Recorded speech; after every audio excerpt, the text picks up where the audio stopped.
Roman सैनिक के बारे में कौन नहीं जानता।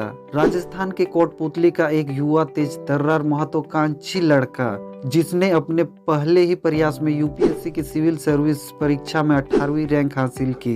रोमन पेशे से एक डॉक्टर, सिविल सेवक, उद्यमी और एक इंजीनियर पिता के सबसे छोटे बेटे हैं। उनकी मां गृहिणी है। रोमन जब 16 साल के थे तब उनका 2008 में एम्स में एमबीबीएस के लिए चयन हुआ था। वह छात्रों की तैयारी में मदद करने के लिए हमेशा तैयार रहते थे। हालांकि अब आपको ऐसा लग रहा होगा कि उन्होंने यूपीएससी की तरफ क्यों रुख किया। दरअसल सिविल सेवा के लिए उनकी तैयारी के पीछे भारतीय गांवों की स्थिति थी। सरकारी संस्थानों और उनके निहित अधिकारों के बारे में बहुत कम जानकारी थी। इससे उन्हें समाज के गरीब और वंचित वर्ग के लिए काम करने की प्रेरणा मिली और इसी को देखते हुए उन्होंने सिविल सेवा परीक्षा की तैयारी करने का फैसला किया। फिर वो परीक्षा की तैयारी के लिए नियमित रूप से 6 से 7 घंटे पढ़ा करते थे। उन्होंने यूपीएससी प्रीलिम्स परीक्षा 2013 के अपने पहले ही अटेम्प्ट में 400 में से 309 अंक प्राप्त किए थे।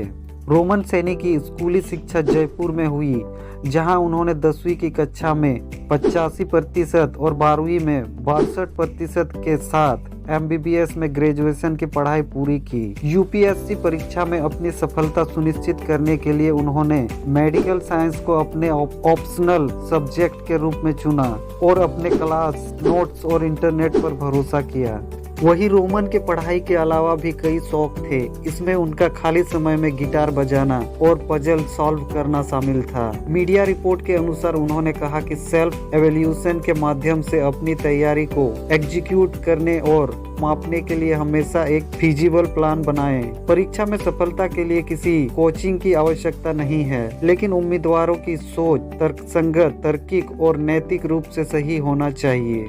दोस्तों, आप सबको बता दूं कि रोमन का ऑनलाइन शिक्षा में काफी गहरा विश्वास था। उन्होंने कहा कि किसी भी परीक्षा की तैयारी के लिए इंटरनेट सबसे अच्छी सोर्स है। इसलिए सिविल सेवा में सफलता प्राप्त करने के बाद उन्होंने सिविल सेवा के उम्मीदवारों की सहायता के लिए एक ऑनलाइन वेबसाइट और यूट्यूब चैनल अनअकैडमी शुरू किया। जैसा कि सभी जानते हैं कि कोचिंग क्लास लेना बहुत महंगा होता है और हर उम्मीदवार इसके लिए निवेश नहीं कर सकता। ऐसे में अनअकैडमी आज लाखों बच्चों के लिए वरदान साबित हुआ है। दोस्तों, रोमन सैनी की संघर्ष भरी जिंदगी की कहानी कैसे लगी हमें कमेंट के माध्यम से जरूर बताएं। और मेरे द्वारा दी गई जानकारी पसंद आई हो तो वीडियो को लाइक और चैनल को सब्सक्राइब जरूर करें। जय हिंद।